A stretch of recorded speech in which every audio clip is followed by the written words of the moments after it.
Go up unto the high mountain, O messenger of good news to Zion. Lift up your voice and cry out, O messenger of good news to the Jerusalem. Lift it up, do not fear. Announce to the cities of Judah, here is your God.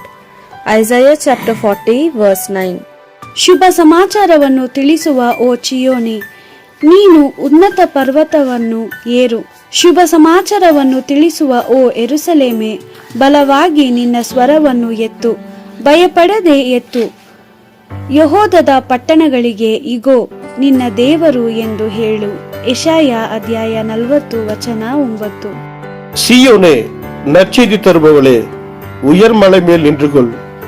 எருசலேமே, நற்செய்தி உரைப்பவரே, உன் குரலை எழுப்பு, அஞ்சாதே, இதோ உன் கடவுள் என்று யூதா நகர்களிடம் முழங்கு. எசாயா 40 அதிகாரம் 9 வசனம்.